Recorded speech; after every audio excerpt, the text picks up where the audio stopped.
Assalamualaikum warahmatullahi wabarakatuh. Yang saya hormati Ibu Insinyur Win Kuntari MSI selaku dosen pembimbing dan yang saya hormati Ibu Dr. Yusalina MSI selaku dosen penguji. Perkenalkan, nama saya Aziza Nurfitriani dengan NIM J3J818385. Di sini saya akan mempresentasikan hasil praktik kerja lapang saya selama 3 bulan di perusahaan Payung Putih dengan judul Peningkatan Nilai Tambah Jamur Tiram menjadi Kaldu Jamur Tiram pada Payung Putih. Yang pertama ada latar belakang. Salah satu sektor pertanian yang mempunyai potensi untuk dikembangkan yaitu sektor hortikultura. Yang termasuk dalam sektor hortikultura salah satunya adalah jamur. Berdasarkan manfaatnya, jamur dikelompokkan menjadi jamur konsumsi, jamur obat, dan jamur beracun. Salah satu yang termasuk dalam jamur konsumsi yaitu jamur tiram. Pembudidaya jamur tiram di Sukabumi salah satunya yaitu Payung Putih. Berikut merupakan data penawaran dan permintaan jamur tiram segar di Payung Putih pada bulan Januari sampai Maret 2021. Pada tabel terlihat bahwa penawaran jamur tiram segar Payung Putih lebih banyak daripada permintaannya dengan selisih 90 kg per bulan. Dalam menjalankan budidaya jamur tiram, Payung Putih seringkali mengalami hasil panen yang berlebih sehingga tidak mampu diserap pasar. Mengingat umur simpan jamur tiram segar yang tidak tahan lama, perlu ada tindakan lanjutan agar kelebihan hasil panen tersebut dapat dimanfaatkan. Salah satu caranya yaitu dengan mengolahnya menjadi kaldu jamur tiram yang tentu saja dapat menciptakan nilai tambah untuk produk jamur tiram. Tujuan penulisan kajian pengembangan bisnis ini yang pertama yaitu merumuskan ide pengembangan bisnis di Payung Putih, dan yang kedua yaitu mengkaji peningkatan nilai tambah jamur tiram menjadi kaldu jamur tiram di perusahaan Payung Putih berdasarkan aspek finansial dan non-finansial. Selanjutnya ada metode kajian pengembangan bisnis. Kegiatan praktik kerja lapang ini dilaksanakan selama 3 bulan dimulai dari 1 Februari sampai 30 April 2021 di perusahaan Payung Putih yang berlokasi di Jalan Pajajaran nomor 72, Babakan, Kecamatan Cisaat, Kabupaten Sukabumi, Jawa Barat. Metode analisis yang digunakan yaitu metode analisis kualitatif dan metode analisis kuantitatif. Metode analisis kuantitatif yaitu analisis SWOT, aspek pasar dan pemasaran, aspek produksi, aspek organisasi dan manajemen, aspek sumber daya manusia, dan aspek kolaborasi. Sedangkan metode analisis kuantitatif yaitu aspek finansial yang terdiri dari analisis aliran kas atau cash flow, analisis nilai pengganti atau switching value, dan laporan laba rugi. Sedangkan untuk tahapan pengembangan bisnis menggunakan metode PRT-CPM. Selanjutnya ada keragaan perusahaan. Perusahaan Payung Putih didirikan pada tahun 2011 oleh Bapak Heri Rosmanto dengan modal awal sebesar 100 juta rupiah yang merupakan modal pinjaman dari bank. Pada awal berdirinya, Payung Putih memiliki 6 orang tenaga kerja dengan luas lahan 250 meter persegi. Saat ini, Payung Putih mempunyai 11 orang tenaga kerja dengan luas lahan 1.650 meter persegi. Unit bisnis yang dijalankan Payung Putih pada awal berdirinya tahun 2011 yaitu pembuatan backlog. Sedangkan pada tahun 2012, Payung Putih berhenti membuat backlog dan menjualnya, lalu mulai membudidayakan jamur tiram putih. Dan pada tahun 2018, Payung Putih menambah unit bisnisnya yaitu menjadi budidaya jamur tiram putih dan pembuatan bibit tebar F2 jamur tiram. Selanjutnya terdapat pembagian kerja pada perusahaan Payung Putih. Pembagian kerja yang pertama yaitu bagian pembuatan backlog, yang kedua bagian pembibitan atau inokulasi, dan yang ketiga bagian budidaya dan panen. Selanjutnya, sumber daya perusahaan yang dimiliki Payung Putih yang pertama ada sumber daya fisik yaitu lahan, bangunan, peralatan dan perlengkapan, dan mesin. Sumber daya manusia berjumlah 13 orang, dan sumber daya keuangan yaitu modal usaha sebesar 100 juta rupiah yang merupakan modal pinjaman. Selanjutnya, kegiatan bisnis yang dilakukan Payung Putih dimulai dari pengadaan bahan baku, pembuatan backlog, pembibitan, inkubasi, pemeliharaan backlog, panen, dan pemasaran. Selanjutnya ada analisis lingkungan makro perusahaan. Yang pertama, ada faktor politik dan kebijakan pemerintah memiliki ancaman yaitu terdapat kebijakan pasar bebas yang memungkinkan produk impor banyak masuk ke Indonesia. Ada faktor ekonomi memiliki peluang yaitu masih sedikit produsen jamur tiram, dan ancaman yaitu tingkat inflasi fluktuatif, daya beli masyarakat menurun akibat pandemi, dan kenaikan harga bahan baku. Selanjutnya, faktor sosial budaya memiliki peluang yaitu jamur tiram banyak diminati masyarakat, kesadaran masyarakat akan pola hidup sehat meningkat, dan terdapat kelompok masyarakat vegetarian. Selanjutnya, faktor teknologi memiliki peluang yaitu perkembangan mesin pembuatan backlog dan perkembangan transaksi secara online. Selanjutnya, ada faktor ekologi memiliki peluang yang pertama yaitu suhu di Sukabumi ideal untuk budidaya jamur tiram, dan yang kedua letak geografis yang mendukung budidaya jamur tiram. Sedangkan ancaman yang dimiliki yaitu mudah terkontaminasi mikroba lain. Selanjutnya ada analisis lingkungan industri perusahaan. Yang pertama yaitu faktor pesaing memiliki peluang sekaligus ancaman. Peluang yang dimiliki yaitu skala usaha lebih besar dari pesaing, sedangkan ancamannya yaitu terdapat petani jamur tiram lain di sekitar lokasi usaha. Pada faktor pelanggan memiliki peluang yaitu terdapat banyak petani jamur tiram yang membutuhkan bibit. Dan pada faktor pemasok, peluangnya yaitu terdapat pemasok bahan baku tetap. Pada faktor substitusi memiliki ancaman, yaitu terdapat banyak jenis jamur konsumsi. Dan pada faktor pendatang baru juga memiliki ancaman, yaitu menghasilkan kapasitas produksi tambahan. Selanjutnya ada analisis lingkungan internal perusahaan. Yang pertama ada faktor aspek pemasaran yang memiliki kekuatan, yaitu memiliki pelanggan tetap, harga yang ditawarkan sesuai grade, tidak memerlukan pendistribusian produk dan lokasi usaha strategis. Kelemahan yang dimiliki pada aspek pemasaran yaitu pemasaran bibit belum optimal. Pada faktor aspek produksi, kekuatan yang dimiliki yaitu membuat backlog sendiri, membuat bibit sendiri, dan memproduksi dilakukan secara kontinu. Lalu kelemahan yang dimiliki yaitu jumlah produksi harian fluktuatif, jamur tiram mudah rusak, masa simpan jamur tiram tidak tahan lama, dan menghasilkan banyak limbah. Pada faktor aspek manajemen memiliki kekuatan yaitu proses produksi terjadwal dan tertata, pembagian kerja secara jelas, pencatatan hasil panen dan penjualan dilakukan secara rutin, penataan mesin dan tempat sesuai alur produksi. Pada faktor aspek sumber daya manusia memiliki kekuatan yaitu memiliki tenaga kerja yang terampil. Pada aspek kolaborasi memiliki kekuatan yaitu bermitra dengan petani jamur tiram lain, dan pada faktor aspek keuangan juga memiliki kekuatan yaitu pencatatan keuangan dilakukan secara rutin. Selanjutnya yaitu penentuan alternatif strategi. Berdasarkan analisis SWOT, payung putih memiliki kelemahan dan peluang. Kelemahan yang dimiliki diantaranya yaitu hasil produksi harian fluktuatif, umur simpan jamur tiram tidak tahan lama, dan jamur tiram mudah rusak. Lalu peluang yang dimiliki diantaranya yaitu jamur tiram diminati masyarakat, kesadaran masyarakat akan pola hidup sehat meningkat, dan terdapat kelompok masyarakat vegetarian. Berdasarkan kelemahan dan peluang tersebut, ditentukan alternatif strategi berupa strategi WO yaitu peningkatan nilai tambah jamur tiram menjadi kaldu jamur tiram pada payung putih. Selanjutnya yaitu rumusan ide pengembangan bisnis. Permasalahan yang dihadapi payung putih yaitu hasil produksi harian yang fluktuatif. Dari faktor internal terdapat kelemahan yaitu jumlah produksi harian fluktuatif, jamur tiram mudah rusak, umur simpan jamur tiram tidak tahan lama. Dan pada faktor eksternal terdapat peluang yaitu jamur tiram diminati masyarakat, kesadaran masyarakat akan pola hidup sehat meningkat, dan terdapat kelompok masyarakat vegetarian.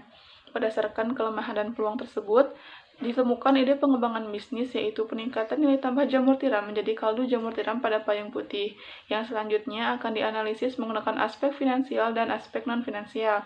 Jika dinyatakan layak, maka ide pengembangan bisnis dapat dijalankan. Jika dinyatakan tidak layak, maka akan dievaluasi kembali. Selanjutnya, perencanaan produk. Produk berupa kaldu jamur tiram dengan merek dagang Mushroom dan kemasan yang digunakan berupa botol tabur dengan ukuran 80 gram dan dipasarkan secara online. Kaldu jamur tiram merupakan bumbu masak yang memberikan cita rasa gurih pada masakan karena kandungan glutamat alami pada jamur tiram itu sendiri. Selain memiliki kandungan glutamat alami, jamur tiram juga memiliki kandungan nutrisi lainnya seperti protein, karbohidrat, lemak, dan serat. Selanjutnya, perencanaan pemasaran. Strategi pemasarannya itu ada strategi STP dan bauran pemasaran. Yang pertama, strategi STP yaitu segmentation. Segmentation berdasarkan geografis yaitu wilayah Provinsi Jawa Barat, demografis yaitu masyarakat dengan pendapatan golongan menengah ke atas, dan psikografis yaitu masyarakat dengan kesadaran pola hidup sehat yang tinggi dan kelompok masyarakat vegetarian. Selanjutnya ada targeting, yaitu masyarakat yang memiliki pendapatan golongan menengah ke atas yang memiliki kesadaran akan pola hidup sehat yang tinggi dan kelompok masyarakat vegetarian yang berada di wilayah Provinsi Jawa Barat. Selanjutnya ada positioning, yaitu kaldu jamur tiram menggunakan bahan baku alami dan tanpa bahan pengawet. Selanjutnya ada bauran pemasaran. Yang pertama ada produk, yaitu berupa kaldu jamur tiram. Selanjutnya ada price atau harga yang ditentukan berdasarkan HPP dan markup yang diinginkan sebesar 20%, sehingga harga jual sebesar Rp22.500. Selanjutnya, tempat yaitu berada di perusahaan payung putih dan secara online. Untuk promotion dilakukan melalui iklan di sosial media dan word of mouth marketing. Selanjutnya ada perencanaan produksi, yaitu lokasi usaha dan tata letak. Lokasi usaha untuk produksi kaldu jamur tiram ini yaitu sama dengan Lokasi usaha budidaya jamur tiram di perusahaan Payung Putih yang berlokasi di Jalan Pajajaran nomor 72, Babakan, Kecamatan Cisaat, Kabupaten Sukabumi, Jawa Barat. Berikut merupakan layout atau tata letak produksi kaldu jamur tiram. Bagian A merupakan tempat membersihkan dan mencuci bahan baku. Bagian B merupakan tempat produksi dan menyimpan bahan baku. Bagian C merupakan tempat pengemasan dan bagian D merupakan tempat menyimpan stok kaldu jamur tiram. Berikut merupakan proses produksi kaldu jamur tiram. Yang pertama yaitu penyiapan jamur tiram dan bahan baku penunjang. Selanjutnya penyuiran jamur tiram, pembersihan dan pengirisan bahan baku penunjang, pencucian suiran jamur dan bahan baku penunjang, pemasukan jamur ke dalam mesin spinner untuk mengurangi kadar airnya, lalu pencampuran suiran jamur dan irisan bahan baku penunjang, penyusunan campuran bahan di atas loyang, pemasukan loyang ke dalam oven dengan suhu 65 derajat Celcius selama 1 jam. Selanjutnya, pengeluaran loyang, pembalikan campuran bahan, dan pemasukan kembali loyang. Lalu selanjutnya pengeluaran loyang dan didiamkan sampai dingin. Setelah dingin, lalu masuk ke proses penupungan. Dan setelah proses penupungan, pengemasan kaldu jamur tiram. Selanjutnya merupakan jadwal produksi kaldu jamur tiram. Proses pengadaan bahan baku utama dan bahan baku penunjang dilaksanakan pada hari Senin dan hari Selasa. Sedangkan proses produksi dan pengemasannya dilaksanakan pada hari Selasa dan hari Rabu. Pengadaan bahan baku di hari Senin akan diproduksi pada hari Rabu karena proses panen jamur tiram di Payung Putih baru selesai pada sore hari. Begitupun pengadaan bahan baku pada hari Selasa akan diproduksi pada hari Rabu. Sedangkan proses pemasaran akan dilaksanakan pada hari Kamis, Jumat, Sabtu, dan Minggu. Kelebihan hasil panen yang tidak dapat diserap pasar yang dialami Payung Putih bisa mencapai 15 kg per hari. Kelebihan hasil panen ini biasanya terjadi sebanyak 6 kali dalam sebulan, sehingga rencana jumlah produksi jamur tiram segar untuk kaldu jamur tiram ini yaitu 90 kg per bulan. Setiap 1 kg jamur tiram segar dapat menghasilkan 4 botol kaldu jamur ukuran 80 gram. Penyusutan dari bobot basah menjadi bobot kering yaitu sebesar 73,33%. Selanjutnya merupakan perencanaan organisasi dan manajemen. Berikut merupakan pembagian kerja setelah adanya pengembangan bisnis, yaitu adanya penambahan kerja baru bagian produksi kaldu jamur tiram yang membutuhkan 2 orang tenaga kerja baru. Selanjutnya merupakan perencanaan sumber daya manusia. Deskripsi pekerjaan untuk bagian produksi kaldu jamur tiram yaitu bertanggung jawab terhadap pengadaan bahan baku, melakukan proses produksi dan pemasaran, dan mencatat hasil produksi dan penjualan harian. Sedangkan untuk kualifikasi pekerjaannya yaitu pria atau wanita dengan usia 18-40 tahun, pendidikan minimal SMA sederajat, dapat mengoperasikan komputer dan menggunakan sosial media, bertanggung jawab, bekerja keras, dan jujur. Untuk perencanaan kolaborasi yaitu kolaborasi dengan pemasok dan pemasar. Kolaborasi dengan pemasok yaitu pengadaan bahan baku penunjang dan pengadaan kemasan. Sedangkan kolaborasi dengan pemasar yaitu berkolaborasi dengan influencer untuk mempromosikan produk dan berkolaborasi dengan ekspedisi pengiriman berupa JNT dan JNE. Selanjutnya terdapat perencanaan finansial. Asumsi dasar yang digunakan dalam analisis cash flow pada perencanaan pengembangan bisnis ini adalah yang pertama yaitu modal yang digunakan merupakan modal sendiri. Yang kedua, umur proyek ditetapkan selama 10 tahun. Yang ketiga, dalam 1 bulan memproduksi 90 kg jamur tiram segar dan menghasilkan 360 botol kaldu jamur ukuran 80 gram. Proses produksi kaldu jamur dilakukan di lahan kosong milik sendiri seluas 56 meter persegi. Di tahun pertama pengembangan bisnis dimulai pada bulan ketiga. Pajak penghasilan usaha sebesar 0,5% dari penerimaan berdasarkan Peraturan Pemerintah Nomor 23 Tahun 2018. Harga jualan ditentukan berdasarkan HPP dan markup sebesar 20%, sehingga harga jual sebesar Rp22.500. Perhitungan perencanaan finansial menggunakan metode garis lurus. Selanjutnya yaitu rencana penerimaan. Total penerimaan pada tahun ke-1 sebesar Rp81 juta dengan total penjualan 3.600 botol. Total penerimaan pada tahun ke-2 sampai tahun ke-10 sebesar Rp97.200 dengan total penjualan 4.320 botol. Perbedaan pada tahun pertama dikarenakan tahun pertama bisnis dimulai pada bulan ketiga. Selanjutnya rencana pengeluaran. Total biaya investasi yang dikeluarkan sebesar Rp41.795.000. Lalu, biaya operasional terbagi ke dalam dua yaitu total biaya tetap dan total biaya variabel. Total biaya tetap yang dikeluarkan pada tahun ke-1 yaitu sebesar Rp37.750.000, sedangkan total biaya tetap yang dikeluarkan pada tahun tahun ke-2 sampai ke-5 dan tahun ke-7 sampai 10 sebesar Rp42.850.000. Total biaya tetap yang dikeluarkan pada tahun ke-6 yaitu sebesar Rp43.100.000. Perbedaan pada tahun ke-6 dikarenakan pada tahun ke-6 terdapat biaya pergantian plat nomor kendaraan. Lalu, selanjutnya total biaya variabel yang dikeluarkan pada tahun ke-1 yaitu sebesar Rp31.186.000. Sedangkan pada tahun ke-2 sampai tahun ke-10, total biaya variabel yaitu sebesar Rp37.323.200. Selanjutnya terdapat laporan laba rugi. Laba bersih yang diterima pada tahun ke-1 yaitu sebesar Rp10.950.333. Pada tahun ke-2 sampai ke-5 dan tahun ke-7 sampai 10, laba bersih yang didapatkan sebesar Rp13.843.570. Sedangkan pada tahun ke-6, laba bersih didapatkan sebesar Rp13.594.817. Selanjutnya merupakan analisis cash flow. Yang pertama yaitu NPV. Nilai NPV sebesar Rp93.610.380 dinyatakan layak karena lebih besar dari kriteria kelayakan yaitu 0. Lalu yang kedua ada IRR sebesar 59,95% dinyatakan layak karena lebih besar dari diskon rate yaitu 5%. Selanjutnya net BC sebesar 4,54% dinyatakan layak karena lebih besar dari 1.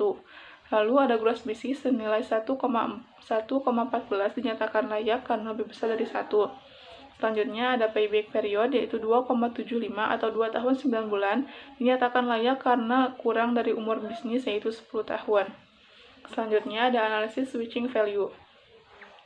Presentase yang dapat ditoleransi agar bisnis tetap layak dijalankan untuk penurunan produksi yaitu sebesar 12,73%, untuk kenaikan biaya produksi sebesar 15,43%, dan untuk kenaikan harga butuh tabur sebesar 124,57%.